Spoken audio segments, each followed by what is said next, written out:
Ramogi jong machiegni wantiere karka chenro en mar mbako romo chakore sani sa 4 nyaka rom sa 7 mar odiochieng' wan gi okenge mopogore opogore adhi bedo kaka te chenro ma kawuono ka nyaka Ramogi jong mar mondo mi bed kod ng'eyo ni piny Kenya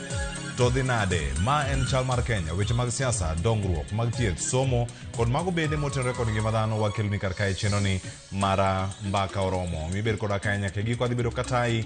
nyiga Cleophas Oluoch jakisomo kanya kwaro mokeo nyaka sangwa rwakni machiegni kanya ka sani nyaka Ramogi jong maber ni romo osebedo kaka dhi nyime kendo nyaka sani wadhi bedo kachiel ka wago tach waringo e studio wadhi oko waduogo iye ka mar mondo mi waketi ibed kod ng'eyo e telo ni mokwongo antiere kae kod welo ariyo ma jonon siasa wadhi bedo kae mar mondo mi wabed kod ng'eyo gini gin to gin jok mage ada mana kono gi nyingi nyaka Ramogi jong kae to bang'e ng'aduog bang'e gi moswa kang wadhi nyime kan kae kod Ken Babu ma en jatend rowere mano e duond bura mano mar DCP kendo en kacha United Opposition en e studio kachiel koda kawendo machielo bende mano go studio ka Juliet Bwoga jakanyo mano mara ODM Youth League ageno ayudo yo makare kendo jakanyo mar ODM kendo korono kod siasa en e studio kachiel bende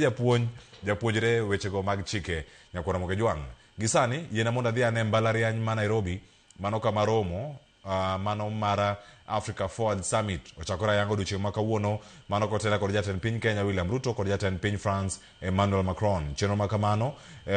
oganda ochope karomgi ka nyaka sani gibedo gache bura makende mano mar tudruok kod pinje mano maong'ere kaka bilateral meetings ka nyaka sani gintiere kacha e mbalariany ma Nairobi kama gitwak kotenore kod kaka pinje Afrika nyalo dongore tainya romo mabendo yore sani kod ojende rowere kachiel koda ka wego helni wanyadhi an achiel nyaka mbalariany ma Nairobi kama romo makamano dhi nyime owinje matin kato duoge studio. Benin into a place of appeal and influence. Mabwa is an entrepreneur, a content creator and TV presenter and has worked in Algeria and France, and in Africa he's building brands, businesses and has cultural influence among various different worlds. Jean-Wilfried, let's begin with you. Africa has often been closed into very reductive and incomplete narratives. How can Africa do away with these stereotypes and build a fairer narrative which is more ambitious and more faithful to contemporary realities? Thank you very much. Thank you, Aisha, for the question. First and foremost, please allow me to thank His Excellency the President William Ruto, as well as His Excellency President Macron, to welcome us here today to speak to such an important topic. Before I give my remarks, $4.2 billion. This is an important figure. This figure represents what Africa loses each year due to negative stereotypes which are portrayed by international media. This has been shown. This demonstrates that the image of Africa is no longer just symbolic, but has concrete impacts on our countries, and therefore we must acknowledge this. In Africa, there is no nation branding without nation building. We must clearly, in addition to the appeal that we need to build, we need to also develop important sectors to our economy, whether it's education or health. There is a significant challenge currently. Many African countries do not tell the narrative of this transformation, and what happens is that this narrative is told by others, and when others tell our stories, what happens is that we are subjected to negative stereotypes, and therefore this has a negative impact to our continent's image. Now, let me take the example of France, which since Versailles and Louis XIV has shone throughout the world. It's the same in the US with Hollywood. Even the South Korean wave, which is much more recent, has ensured that we're all fans of Squid Game, for example, on Netflix. So this demonstrates one thing. There is a voluntarist policy. Image is extremely important. There are concrete investments that enable international powers to shine across the globe. In Africa, often we talk about the continent in terms of war, epidemics, diseases, in terms of poverty. And I think that it's about semantics, and we need to flip this. We need to do away with this narrative of fighting against poverty in order to become powers or a power.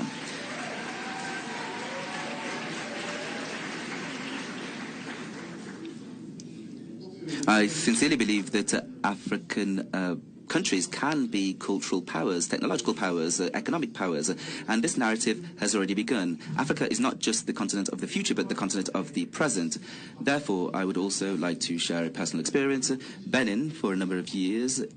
has been transforming, and in Benin, the country has sought to do away with this negative stereotype. Often we talk about voodoo and witchcraft, etc. Well, this is the result of... Nyakula mogo jong mago moko kuom weche matimore achiel kachiel e boma ma Nairobi kae, mane mbalariany ma Nairobi. Weche dhi bedo ka wilore kendo lokore kuonde mopogore opogore. Wang'e maber ni kae jofwambo dhi bedo ka ntiere oko, ntiere man KICC, ntiere UN complex, kama jatend UN bende ntiere pacho kae. Mano kuma dhi bedo kacha ka warange Antonio Guterres ma bende ntiere pacho ka. Wadhi bedo kacha ka wago Tarubini kendo warango Africa Forward Summit ni ochal nade. Kama chelo kanya kuramo jong jatend piny Kenya odiochieng' manyoro ne oromo kod jatend piny mano mar France Emmanuel Macron, mano motelne chakruok mar romo makende ma chakro odiochieng' ma kawuono, mano mar Africa Forward Summit mano ma chakore kawuono. Kanya ka sani pinje ariyogo ne oketo kokgi winjruoge mopogore opogore mago mag nyayo dongruok e kindgi, kaka sani bende Cynthia Onyango miyo waler mathoth kaka weche no chalo nyoro. Martin seche 24 to romo mar Africa Forward Summit chakore ayanga, romo matimore tielo mokwongo pacho ka kendo idhi telie kod jatend piny William Ruto kod jatend piny France Emmanuel Macron. Jotelo ariyogo bedo kod romo makende mapote kar jot mar jatend piny buore Nairobi motelo ne chakruok mar romo no ma piny Afrika rito gi liyo. E kinde romo margi, tend pinje ariyogo bedo kod winjruoge mag dongruok mopogore moting'o siro gedo mar SGR e boma Nairobi, jiwo bad migawo makoro kor lwase bedo kod lony manyasani, yudo yore manyien mag loso mauta mar ndege kaachiel kod siro piny Kenya, loso teko mar nuklia e kind winjruoge mamoko. Our cooperation also extends to education, skills development, and innovation. Through partnerships between Kenya and France and French institutions, as well as the FD-supported programs, we are strengthening technical training, higher education, research capacity, and many other areas to support Kenya's industrial and technological transformation. We've managed to build something together which is a new relationship, common feeling and a common commitment, which I think, and you reminded us of the content, is there to live up to your challenges. We want to invest in human capital, and that's the idea between the investments we want to make at the University of Nairobi. Bende gisingo mar medo tiyo kanyakla ka jatend piny William Ruto okwayo piny France mondo neni ochiwo luor makende ne winjruoge duto ma piny nochwe koke kod piny Kenya kaachiel kod singo ma piny France chwalo ne pinje Afrika mamoko. Which decided, because of the coup and the behaviors of the military people in charge, to put them aside from the rest of the club, by the way, aside of ECOWAS as well and others. It doesn't mean that West Africa is not part of this meeting. The biggest leaders of Western Africa will be here. And beyond that, we've been very vigilant to have civil society, even from Sahel states, being present. We understand, as African leaders, that we too have responsibilities. This relationship is not going to be one-sided. We will be expecting from France as they will be expecting from us. And they will be giving as much as we are giving. That is the win-win, mutually beneficial relationship. Romo mar Africa Forward Summit machakore kiny en romo makende madhi bedo e kar timo rombe maduong' pacho ka KICC kendo dhi nyime nyaka chieng' tich ariyo kama pinje Afrika dhi bede kod twak mar bero ng'iyo margi kod piny France e kinde limbe mar historia maduong' ne Afrika duto. Nyaka sani jotend pinje mohewa par osechopo pacho ka moting'o jatend piny Cote d'Ivoire Alassane Ouattara, jatend piny Liberia Joseph Boakai kod jatend piny Sierra Leone Juliet Babu. Limbe mar jatend piny France pachoka Emmanuel Macron en limbe makende mabende dhi kelo kanyakla moko kuom jotelo 30 mag pinje mopogore opogore mar jiwo twak kaka ginyalo bero osiepe kindgi kod pinje maoko kod bero chumi mag pinjego. Cynthia Onyango, Ramogi TV, State House, Nairobi. Jokoro mogi joang gi kanyo waduogi studio kar kamera mondo mi waranga ne twak ni kae to chal nade mano kama warange ka achiel ka chal ni to chal nade ako ni kan ntiere gi welo are studio kar kama gi thuolo mar mondo mi gimose oganda luo kinyini kato bange wachaka ter kode mana kama ntie ka bang wijo sigina ariyo gan ka kod Ken Babu kachel koda ka Juliet Bwoga mar mondo mi wawingi ane ka achiel ka chel ni ginto gintie yo machal nade. Juliet oyawre keno machiegni imose oganda wa kawuono. Erokamano oyawre ahinya amosou duto. Chiona Achiew maber. Kenya dhi nade sani kamirange kar kachiel kachiel. Anyalo wacho ni Kenya dhi maber. Kenya dhi maber. Imoro i Kenya. Amor gi Kenya kendo amor gi okang' ma wagoyo. Kamano kamachielo kanyo koro mojuangan ka kod Ken Babu ma en achiel kuom rowere kendo jatend rowere e United Opposition kendo kawuono nitie kaka wanono siasa achiel kachiel. Ken Babu oyawre kin machiegni. Oyawre Nyaklefas. Awinjo kiwacho ni jaka nyakwar. Ambe yie na wach ni an Ken Babu kendo ja Kisumu kanya wegi. Mokeo ugenya ukwala. Very chomo bana not. Kamano machiegni. Machiegni ahinya amor bedo ka mondo mi wang'ia ne kaka piny tayo ne joka Juliet wacho ni piny dhi maber kabisa. Ma en poko neno ka piny madhi maber kaka Kenya dhini. Ber ahinya ber lakini nitie achiel ariyo mabe nyaka wang'e mondo mi wa make a shake up mondo mi wa ensure ni piny medo dhi maber kaka Juliet wacho no. But yena mona wach ni ageno ni romo ma ker timo kawuono kendo dhi mbele miluongo ni Africa Forward ni bro gemo olemo ma vijende nyalo yude gimoro iye kendo jo Kenya nyalo yude gimoro from it. Kibabebe ni wabedo host lakini ka welo sea to wadong mani ko alwoko sende to onge gimoro ma yude iye kan. Koro we are looking forward to it kendo wang'eyo ni wageno ni bang' romo ni ker manitie gisani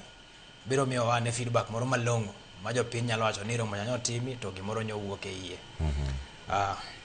Mane wacho ni berne to Juliet romo ma jatend piny Kenya niko ka kod wacho ni pinje madhi 50 yudore kar kae kawuono jotend pinje moyo 30 higano gichopo Kenya ka kawuono thuolo ma kawuono kod kiny mar chopo e romo madhi nyime ka mano mar Africa Forward Summit. Umi paro machal nade kaka rawere? An kaka rawere anyalo wacho ni romo mar African Forward Summit okelo paro maber nikech mokwongo kwa ng'iyo yes waseneno ka attention ni oko kacha ni romo ni obira nikech of the ongoing division matimre as of now nikech kwa ng'iyo there has been the kwa ng'iyo countries kaka Senegal ngeni gin already gise withdraw and also France be oseduoko the military bases of take more of an operation. Taneno ka romo ni en a good opposition Kenya maber in terms of bilateral agreements. Nikech Kenya come out kaka state ma in terms of peace agreement we are at a better position mar negotiate in terms of critical instances, meaning kingyo our credibility romo ni position Kenya at a better front globally. Ma Kenya nyalo bedo able mondo bed position in terms of negotiation. Besides that romo ni okelo opportunity maber kwa ng'iyo among the 11 memorandum of understanding ma osebedo sign kechiwacho ni mago emadhi bedo outcomes of this romo. Twaneno ka one of them to talk with kako the create job opportunity in terms of the digital market and also innovation. Ma University of Nairobi and one mosebedo identified ni the partner gi France mondo me to help build one of the biggest science and technology centers within University of Nairobi. Ma that meeting will happen on 13th. Ma will be part of that. Now how do we channel way more innovation kata kwa ngiyo on sector mar science because I believe ni through science the innovation wanyalo also build on our nuclear energy kendo kwang'io France e bende o lead e sector mar nuclear energy to also mano be en achiel kuom the memorandum mano sebedo signed. Besides that, kwang'io on the infrastructure marwa, gero infrastructure, waneno ka gini en in line gi mpango ma sirikal osepango. Kwang'io kaka sirikal temo on the expansion of the Rironi Mau Summit, taneno ka kantie wuoyo kata negotiation, watni cooperation between Kenya gi France, taneno ka mago gin conversations go give the help to accelerate mondo mi wane kaka the completion of the Rironi Mau Summit, nikech makwatimo to the expand mpaka mar Kenya on sector mar trade, on sector mar investment. Kata nyoro kwa Mdavadi ne wuoyo kowacho ni apart from that ntie nini Maria o port ma Mombasa. To kwang'io Kenya en position maber with Indian Ocean, to ma ing'eni dhiao Kenya to the oko, to the nini trade sector ma oko, mama dikelo na better investment. Kwaneno ka Romoni en a good strategy for Kenya. Nikech koro position Kenya at the center of international negotiations. Kasto gimaji wacho ni okonego beni wa more, ma en a good opportunity mar Kenya. Ma kasto the fact that there is the agreement between Kenya gi France, okomino ni Kenya oloro its negotiation kata influence main godo gi kwang'io kaka China giri, US giri. Mama no be president no wacho ni gimonego wang'i ni en ang'o mwadwaro mbele. To negotiations kata agreement mar African Forward Summit ni oken ni wa form that partnership mondo mi wa lor other partnership. Ma is just a way ma wabende wa channel ni ere kaka wanyalo gerore. Kamano yore mag gerogi ken Babu arwagi Twak kendo en gimoro ma Uganda osebedo kaka rango eni France orengo West Africa obiro East oyudo jatelo nikech gini kanolanda 2024 jatend piny Kenya nowacho ni ero anayie mano mar rwako France mondo mi ochop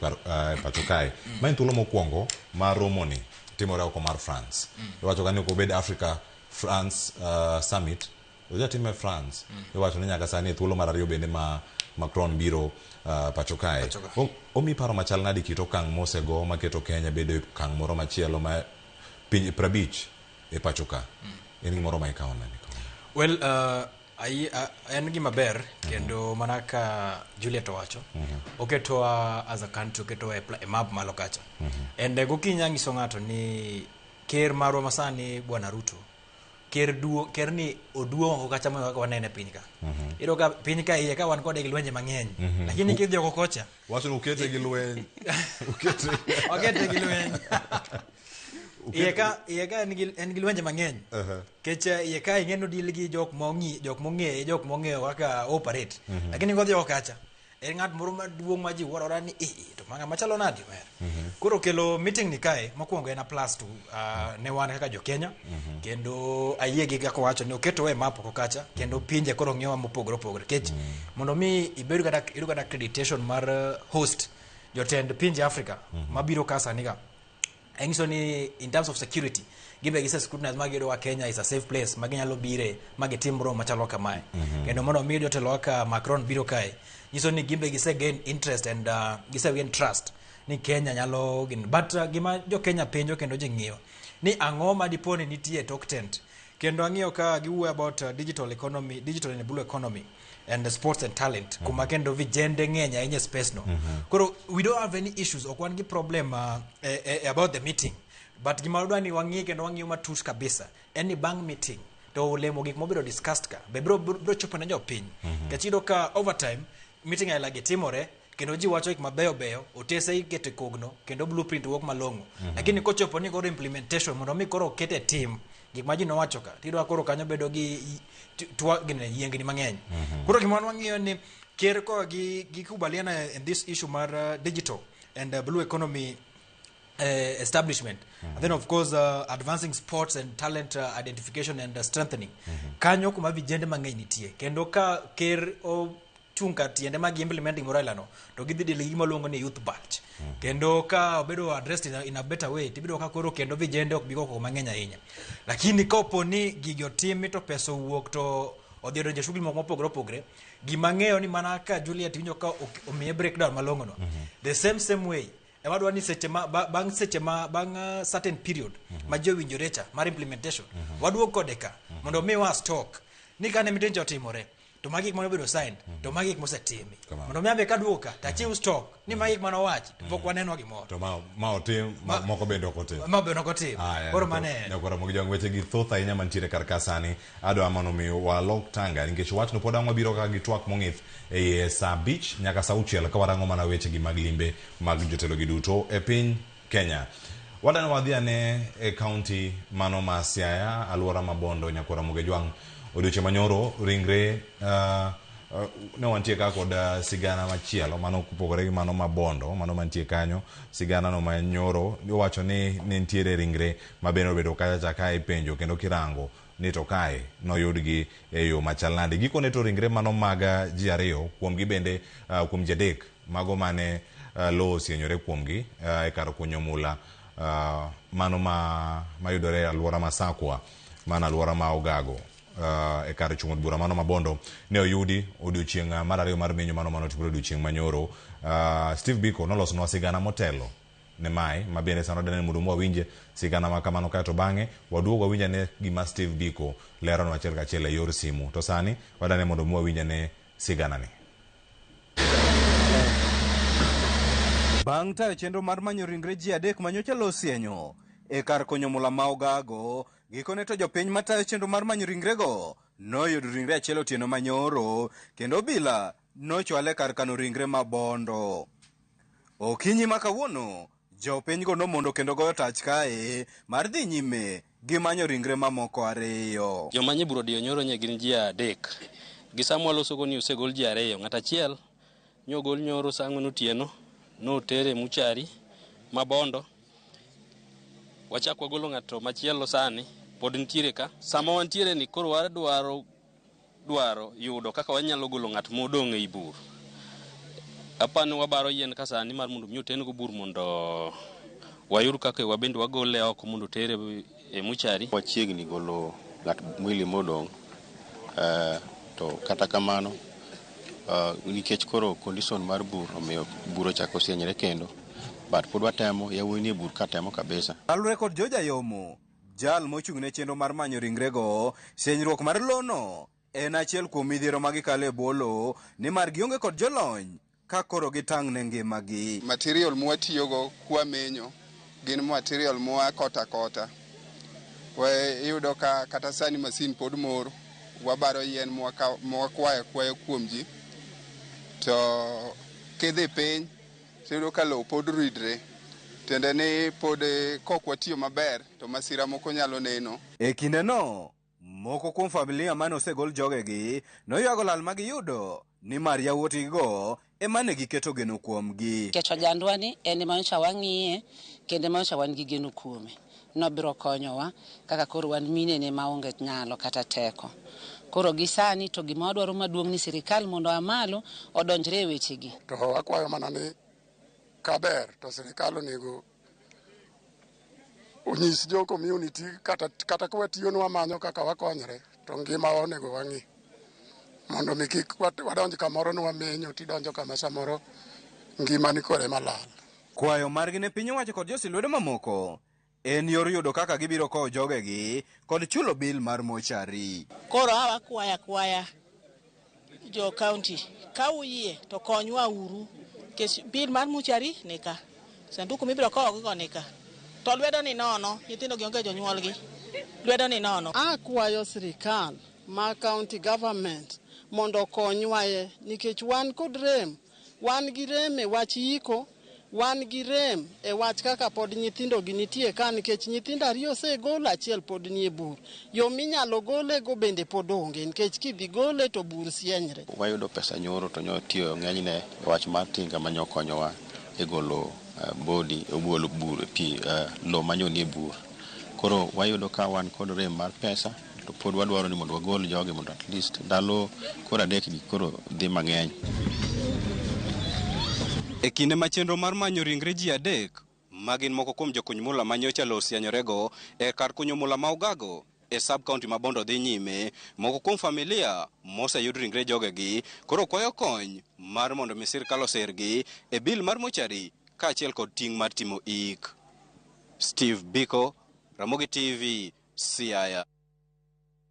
Erokamano nya Steve Biko nyakora mojwangi kanyo wadane mondo mi warangane kama chole mar ntiere ringre mano mara ringre mar ng'at mar adek ma bende oyudi odiochieng' ma kawuono oyudo kinyi ma kawuono kendo Steve Biko osebedo kacha ka ogo tach wadano atura kode sani ni mara anyuola mano mara jokuny mula gi adek duto osegolo wach margi kendo gik mathoth ahinya mantiere kar kanyo mano kamane kar kunyo mula mano ma ogago ne osienyore kendo onego koro kwan ji adek mantiere kar ka. Steve Biko tudore kodwa achiel kachiel e yor simu kowuok ogago mayudore Sakwa Bondo. Steve Biko machiegni okinyi ma kawuono oyawre ang'eno osebedo odiochieng' kod otieno mapek ahinya ka bedo koluwo sigana ma kamae to nyaka sani gin ang'o gini ma oseyudo? Erokamano ahinya Cleophas. Gi sani eri pod abiro kachiel kawuok e kar kunyo mula ma ogago mayudre e sub county ma Bondo mane kar chung' bura ma Bondo kama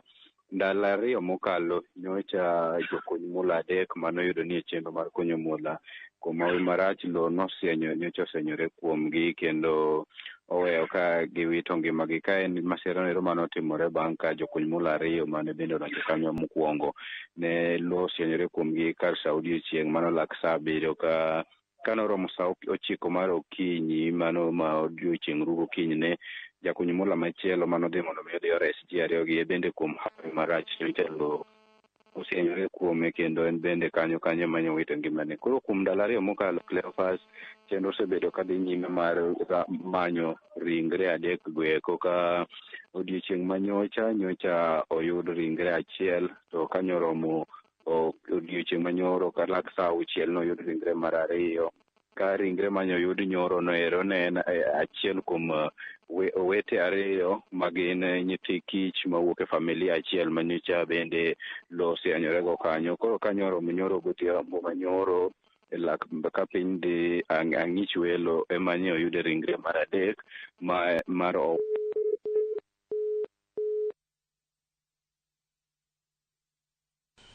kamano nyakoro mojo mano Steve Biko kano leronwa achiel kachiel ka entiere ogago mano medore Bondo e Sakwa. Nyakoro mojo wach mantie kar kanyo mayudo kinyi ma kawuono en ni ringre mar adek oyudi en ringre mar adek moyudi kar kunyo mula mano ma ogago mayudore Bondo. Wadhi bedo ka achiel mano ka wayudo thuolo mano mar ng'eyo ni Steve Biko gi mathoth mantiere weche manyien mag migago pod biro ang' wayudo thuolo mano mar rango ane wachno matimore kacha alwora mano ma Bondo. Nyakora moge jwang' ang' wayudo thuolo mar tudore kode sani ka wadhi nyime kae ang' wayudo wach machielo ang'eni kata kapok akawo sigana machielo mar siasa mano mantiere ka ma bende ntiere ka yena mondo mewinja ne paro mantie ka mapiyo. Juliet ma wanyalo wacho ni dala wach mar gold ni ero en Sakwa Bondo kama intiere ka iwinje gi bok machal nade? Mokwongo mago gin jok mowito ngimagi ringre ji adek ma sani koro oseyudi nyaka sani mano e kar kunyo mulano mano ma ogago. Mokwongo ago mos ne familia mowito jogi ne masira no to gima nyalo wacho kuom mano en ni kwang'iyo adiera ji manyo gold kwang'iyo Bondo to gima nyalo wacho ni ineno ka mano it forms a very part of livelihood gi like number maber or depend on that gold different sectors within Bondo nikech to the only challenge ma comes in mabende manyalo urge sirikal no come in mondo mi ging'i ni ere protective measures ma ginyalo keto in place nikech policies to nitie ma protect around the gold mining. Koro the problem wan godo ni ing'eni shida nitiere ni ji nyalo wacho ni kae gold nyalo bet ni nitie wachak kunyo to ing'eni ji chaka kunyo to wang'iyo ka onge measures maber makonyo joma tiyo piny nikech ing'eni gin gikunya mondo mi wayud matin mondo mi okonywa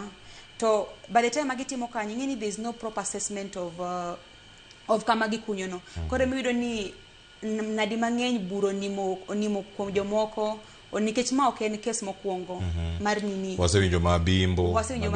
kata ma West Pokot bende to koro amawach ni sirikal onego come out mondo mi put measures kata even within the county levels ni ere gima wanyalo timo makapo ni before ji o engage in that business, ere proper assessment magitimo mar land no ni ka onego wangi ntie protective measures cast also mondo mi prevent nikech ni most of them joma tho kanyo gin minors. Ko ineno ka ma waneno ka ntie gap moro, ntie nat moro monego beno tudi mondo mi o protect jowa nikech kuma diera ok wanyalo wacho ni inyalo chung nini mar gold nikech ntie jomo depend kuro e watch gold no mang'eny. Koro wacho ni gimonego wangi en ni ere kaka sirikal keto protective measures, ere kaka jotend piny konyo jogi onego gi come out mon giwach niya sama ji wacho ni gidwa kunyo gold kamoro to wakam in to mage measures manyaka tim to my licensing nikech most people gin gi operate niya bur anyalo kunyo burete dala na kai gold dhi wuok akaw adhi uso to koro kama siro setimre ingeni onge ngabedo kata accountable omiyo ka ji yuak wacho ni sirikal mondo konywa iyud ni won bur kanyo okodhi take accountability nikech onge nini ma be held responsible nikech licensing nini oken gimo kawe serious kore manyalo jotend sirikal kata even within the county level gi put measures out ma control jogi nikech kaka ineno kaka mano ji osethoni already giseloro tich makanyo tingeni the moment moselor kanyo gino hinda livelihood mar jogo nikech yudo ni seche moko korka pur within some areas of team maber gino ni one gold ni ema konyowa out of benefit koro mane manyalo jiwo ni mondo jotend piny even within the county level mondo gikaw measures magi put in place mondo miwa prevent owete wa kata nyithindo matho mapod tindo matiyo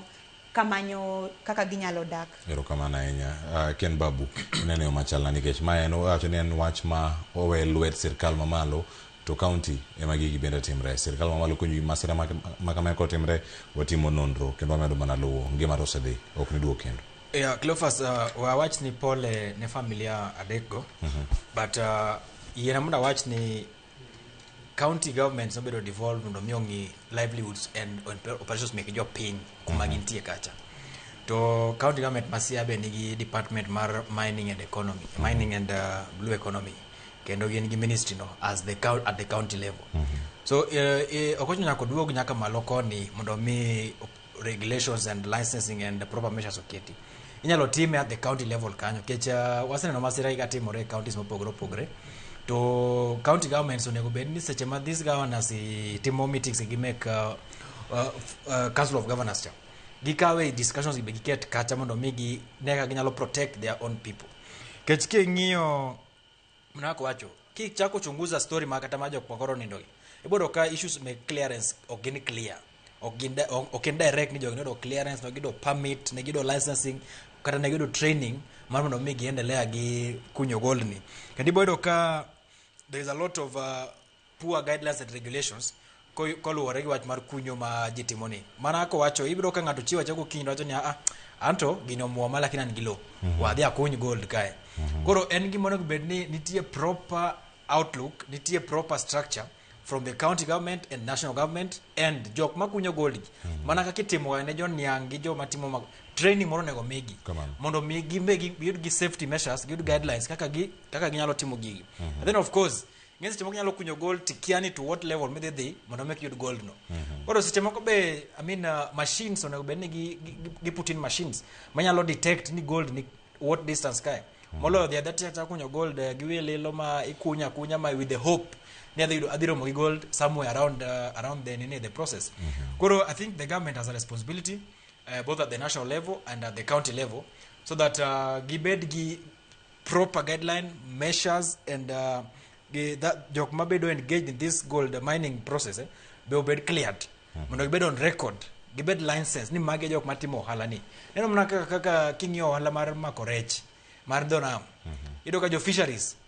ngata ok nyachiwa jago kindo dhi chako ba olowe nam ni makorech net mora bende ok baena net mora ok baena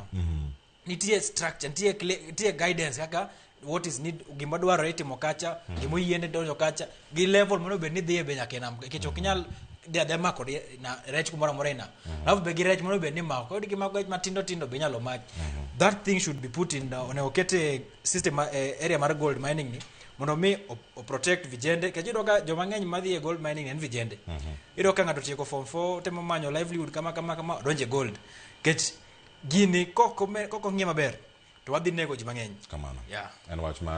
malita ahinya ne oganda pod medo mana wito ngimagi. Nyakura mag jwang' wadhi nyime ka wadarang'ane weche mamoko mag siasa mano motenore kod chal mar wach kendo ngima mag oganda motenore kod duond buche. Jalupoga ma duond buch siasa mar ODM Abdul Swamad Sharif Nasir ma bende en gavana ma Mombasa okwayo jatend duond burano mondo miyo nya achiel mano mar jokanyo kowacho ni winjruok e kind ODM kod UDA onego chakre kendo en gima kare mano ma kinde no ma ODM onego bed ni nitie kata kod duol achiel kod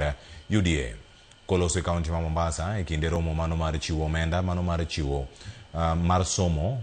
machiwo omenda mag somo, gavana ma Mombasa owacho ni duond bura mar ODM ikore mano ne chiwo dwaro margi mano mar ni pok ne duond buch machielo bende mopogore kanyo kod duond bura mar UDA mondo mi gidhi nyime kod tudruok margi ka gigeto pok marom bang' yiero manyien ma higa mabiro.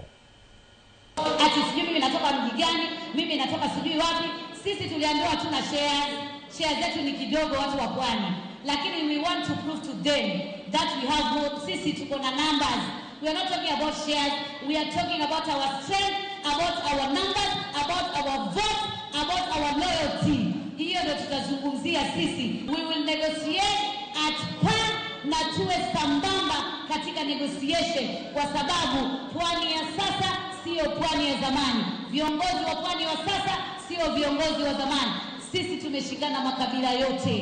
Mimi nitaanza kusikiza wewe ama nitamsikiza yule wa zamani ambaye sasa hivi ana watu. Stop telling us you're defenders of democracy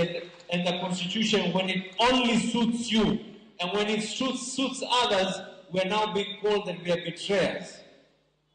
At a time when it suited you, we were called patriots, and now you're telling us we're the betrayers of democracy.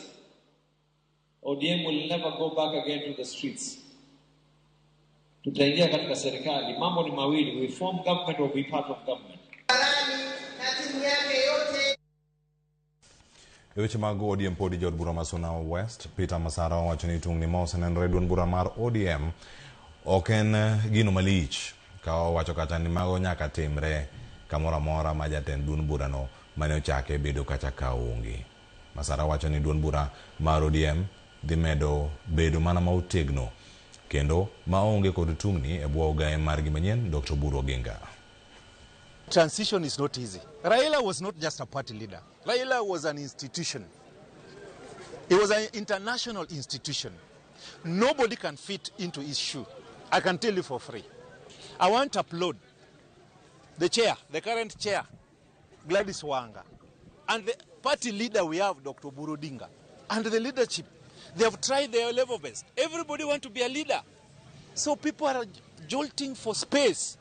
And at a given point, they'll settle. The reality is, Bwoga is the leader of ODM. Let Orengo try elsewhere. I want to tell you, as a community of ODM, not the Luo, we believe the person who can guide us through this transition is none other than Oburu Odinga. You have heard them of late saying that they are not leaving the party. They are just within the party. It means they are popularizing the party. So don't be worried. This thing is going to be managed well. Watu lazima wapigane hapa kidogo wakitafuta space alafu wakishindwa wanasema nyumbani ni nyumbani. They are members of ODM. We encourage people to speak their mind. They can do whatever they can do. Kama chale kora mjua moti mwere kaunti makisumu ene gavana Masia James Orengo liakoni oromore gidhilaro kwa mjatan piny Kenya yiero mabiro kama wacho ni oganda luo ni kod nyalo mano mar dhi manyo lemo mano mar jatan piny ka uloso e kanisa mano mar ongalo ACK Parish mantiere Kisumu West kine nyasi mano mar sedho Reverend Phoebe Odhiambo kaka vika mar parish no. Orengo onyiso oganda ni mondo nen matut mano mar thicho oko jotelo mano ma ok tim dongruok. Owacho ni oganda nyaka koro bed kong'e kod ng'eyo mano ni dongruok mano ma choponegi kawuok e sirkal ni en ratiro margi okende owang'. Raise power with the Holy Spirit, empower them for your service and all the evil powers of this world. Nyasaye okonya ndalo moko nje ne wanyo Orengo seti sani kore ka roch sani kore ka tin koso karot Gik mane Raila timo gi Jaramogi Oginga Odinga ne timo, sani Orengo Nyatienge manyalo timogi. Ok wadwa joma uso piny, wadwa joma rito piny. To ging'ado wuondu ni kama ji obetie Kenya ka, on the table, there is no Luo man or woman on the table. There must be one of us on the table. If one of us is not on the table, we break that table until one of us is on the table. This country is for all of us. Don't allow leaders to organize you. If they organize you, they're organizing you for their own interest. So you must organize your leaders, and the ones who are not serving you, give them a yellow card or a red card. Kikwabedyo kwecho. We have a constitution. Monyiso our rights. When you are given ministers, that is not for you. What is for you is what you can take home. Kamachelo ka eni ogae mara dundura mara disipiri katika Shangwa onyiso sirkal mondo mi ochiw duoko mano ni nek mano ma jadolo ma kanisa mar PCA mano ma Bwoga e gwenge ma Nakuru jadolo Juliet Ndumia ma bende nyocha okwany ka onegi mano juma mokalo Gachagua noloso kanisa mar PCA mano mayudore Macedonia mano mantiere Rongai kama ne oyuoro e Lamu mano ma ringre jogo monindo oseyo jotend arita kwe ma pacho kae midhiero mano mokwako sekta no kama chelo bende jatend DAPK mano Eugene Malwa mane loso naro ke kanisa ma Majo Kupere mano ma olo kirai onyiso sirkal mondo mi ojiw arita ne jodolo. We elected you as president. What do you give us back in kind? Attack of our churches in Mweki, in Kariobangi, and you are silent. Our parish minister has been killed, you are silent. Your CS is silent. IG is silent. But when you wanted to be president, you were in PCA church every Sunday from January to December. True or false? Yes. Iko siku moja tulienda kanisa 3 ya PCA. One Sunday tukaenda pale Thaithi, tukatoka tukaingia Mathaithi, tukaingia Karatina. In one day. Kila pahali milioni mbili. What happened to that love you had for PCA church? You used to come every Sunday to our churches. How come our minister has been killed and you are saying nothing? We as the United Alternative Government will continue standing with the church in fighting for the people of Kenya. We are calling upon the Gen Zs as we approach 25th of June. We will be marking the anniversary of the massacre of the Gen Zs when they protested the heavy taxes, the Finance Bill 2024. The government still went ahead in the Finance Bill 2025 to raise more taxes. As we speak, Finance Bill 2026 is coming. They are adding more taxes on the wananchi. And we are saying enough is enough. Nyakoro mjongi kanyo aduoge studio kawa winyane paro mag jolony man godo studio kachiel. Juliet, ntie mago ma wacho ka, mago ma county mano ma Migori, Peter Masaro lere kar kacha ni yorok ma ODM ni gimoro manomol. Wacho ni timore tok ngata wuok ka ogai bino bedo kacha. Abdul Samad bino wacho ni gilange numbers ema gidhirango, gidwa weche mag shares. Mano kirango gi kachiel koda ka weche mamoko ma bende pod odonjo kar ka ma wamedo luwo wacho ni James Orengo gavana ma Siaya wacho ni mboromo mar bedo ilemo no mar bedo jatend piny Kenya ikidwa moko Rigathi Gachagua bende oseyo tinde rita gin weche mathoth nyamorange chal mar piny Kenya kar kae break piny ochot jito sudo e ODM inene yo machal nade. ODM anyalo wacho ni adiera yuarok to sebet to mana kaka Masaro wacho ni kwangi adier transition okiyot nikech ing'eni ma udonje e position ma kaka ng'acha nong'iyo gi joge kendo kaka notayo joge ng'eno pogre kaka ng'ama nyien ni dhikao telo no. Koro mano tadier transition ok en gima yot to even despite the fact ni transition can give mayot yorok mosebet anyalo wacho ni gini be from a broader scope ena yorok mar ni ane monega kao lemo makama ane monega kao makamae to gima onego beni kaka part of JODM onego beni waket in mind ni already jatendwa mani Raila ne onge sani koro onge ten ni onego gibed ready to work with the position manitie like ere jotelo moket in place to be able to understand ni mai kaka wadwa ni kuma party onego dhiyo kendo yuak moko mawuok oko bedo as a challenge ni jioko ok nitie paro achiel nikech ngini kuma di Raila to nongi kelo ji paro achiel kendo en gima nowacho nen final to gima onego beni ji onego tim ni gimoro ka ji owacho to nego gi come to an understanding to also be hagi acknowledge ni seche moko be understanding ok bed ga nikech ji hold different opinion anyalo wacho ni mai kaka onego team to also respecting of opinion also it matters paro be biro mopogre yes paro be biro mopogre koro nyalo wacho ni ini dware kama to ana dware kama koro ere kaka wanyalo bet gi a middle ground mondo wa have an understanding of it mana kaka be Nasiro se wacho ni ji dwaro shares ni wane monego miwa kamae to gimanya ka wangini in as much as mi manyo telo kata imanyo gimoro there's also a critical question ni ere gimi biro godo at the table nikech are you coming with the numbers nikech this ma en siasa to siasa at the end of the day ni ere gimi kelo kata in terms of kwangio development eke gik misetimo to mano en adier ni ere numbers mi biro godo even at the table mamano is one of the thing ma joten ODM moko onego put onego chokok gi to gingini ere kaka wadwa medo strengthen party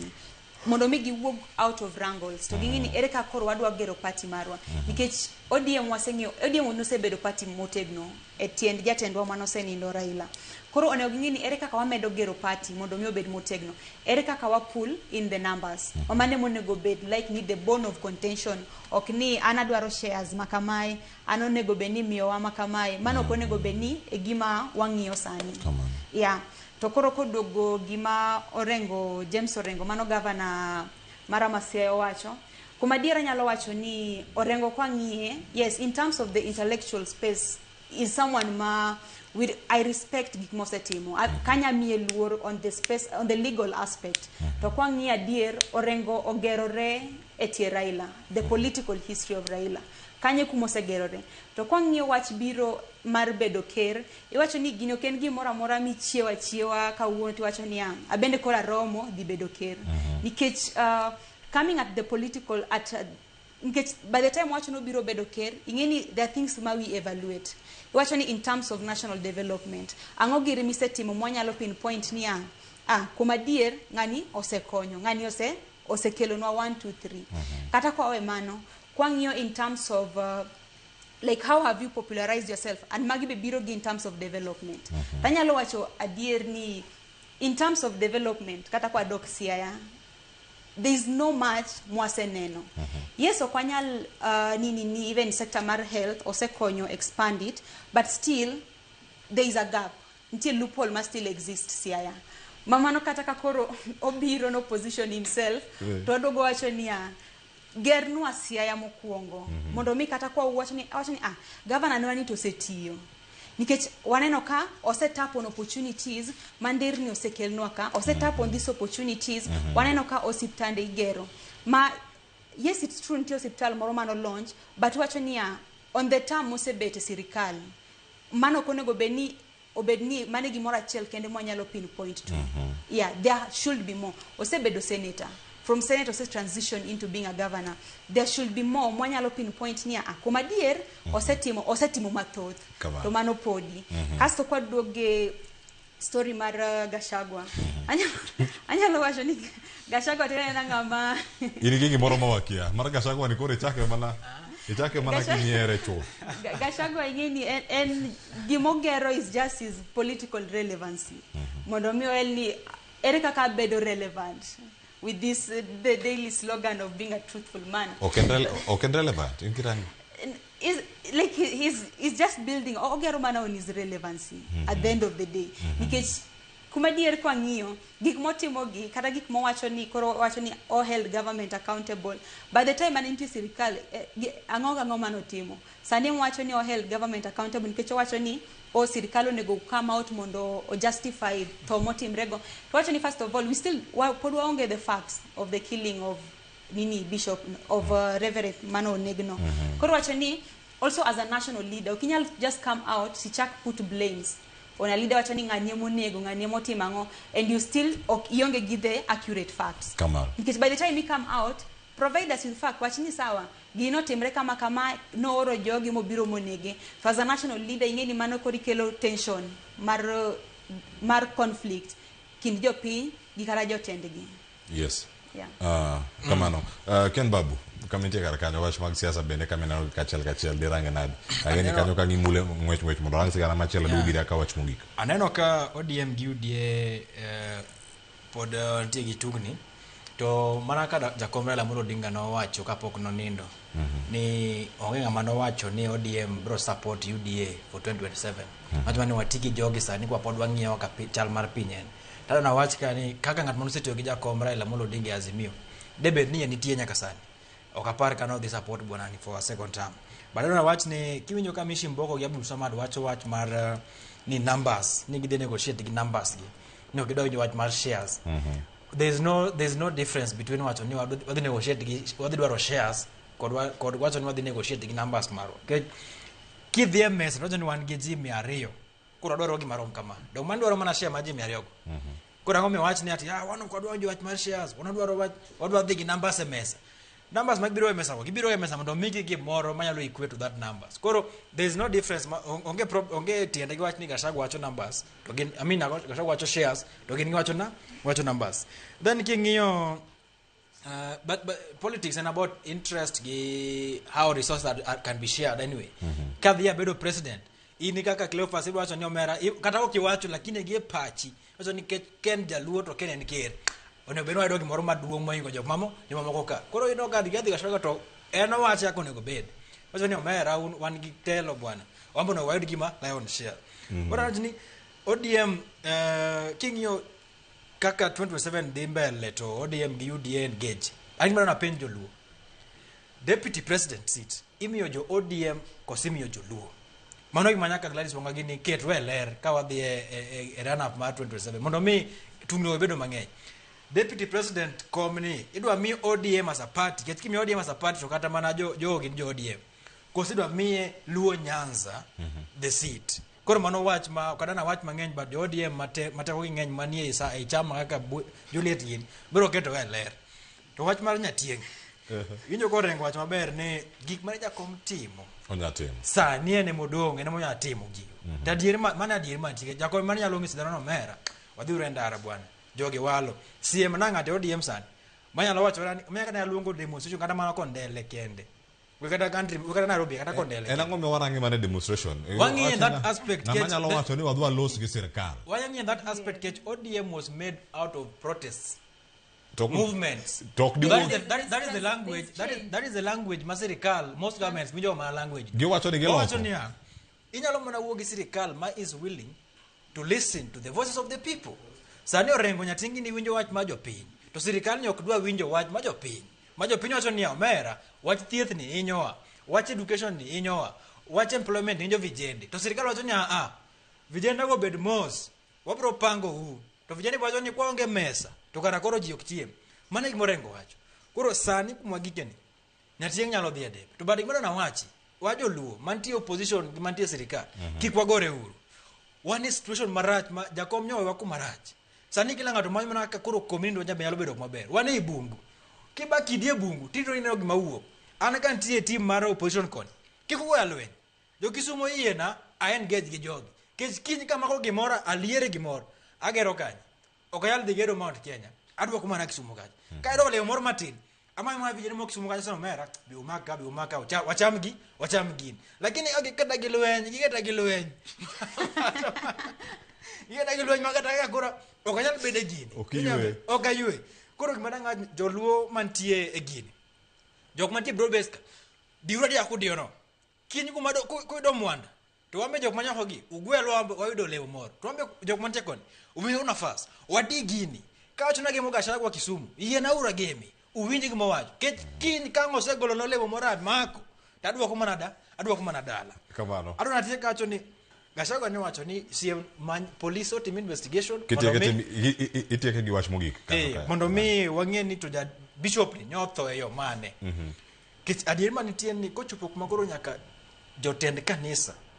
inyalo mak malalgo mayud kotho to kora penjo ni Cleophas Ramogi ka iparo ni safe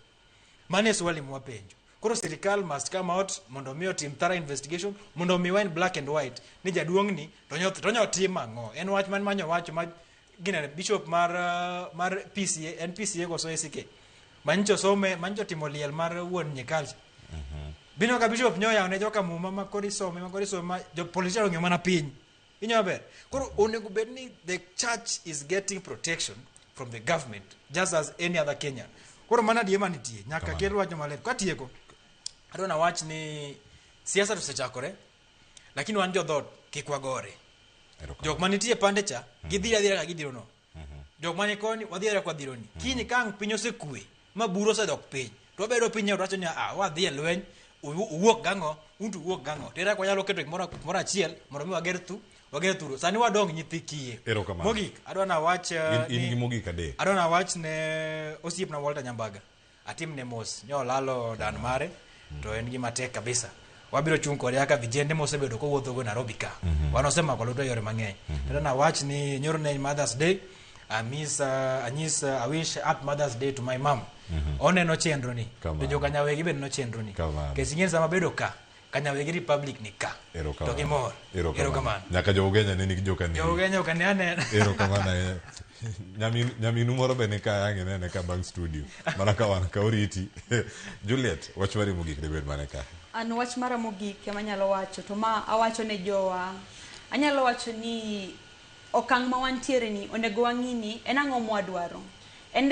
ang'o mwadwaro mondo mi okelnwa kik wayie mondo mi oti kodwa marach mondo mi wachak wadog e ndara wasebet e ndara mang'eny kendo moloyo tiwach ni at the end of the day gimonego wang'i ni ten olemo mane mikelonwa en olemo mane mwadhi pono kata e sirikal ma wantie ni onego wang'i nikech kwadok kata even central kocha wanno kaka ji gin kuonde ma osegerre in terms of even development to ka opportunity obiro mondo mi watap on this development kik wawegi kendo kik wago gerruok kobiro nwa koro pacha mondo mi oyaw mondo wang'i ni wabende nitie gima ber manyaka wapon out of sirikal ni ma bende wabo wacho ni out of that broad base achiel ariyo adek no biro nwa kaka wawegi koro a position mora mora ma jowa untie kauru that opportunity mondo ng'ini mai maendeleo mwakelo ne jowa kendo mai kaka wagero jo in terms of skunde even on top of now kaka agreement mose biro on now the blue economy ere kaka wa konyo nini kwa ng'io Lake Victoria kata kwa dok Kisumu kwa dok Usenge kocha ere kaka utap on those opportunity mondo mi jowo yud tije jowo mondo mi ogero mondo mi omed gerore koro an mano ema wacho erokamano ahinya Juliet ote mondo nyokar ka githoth ahinya kendo oganda osebedo kae ka loso achiel kachiel nitie ote mor ka jalmo kane Juma ni penj na Ken bang'e ka ngodok chieng' moduogo e studio duoka ni political party mane ma entiere which political party does he belong to DCP, DPK, DCP. Wiper koso Jubilee. Isewacho DCP. Aya, machielo, en ang'o manotimre ka mise loko duond buche gi kama intiere ka koso in sangwenya of political parties. Machielo wacho ni ero. Wacho ni youth leader. Jo DCP no yiero karang'o. Poda bomanyi kendo Babu. Baka ni poko rumo. Jo Kisumu kanyo wigi nyaka ng'e. Jo Sakwa Bondo bende nyaka winj Juliet kendo ka wantiere kar ka. Erokamano kobedo kodwa odiochieng' ma kawuono. Kata ng'ato wacho ka ni nyinge James. Wacho ni mos na Juliet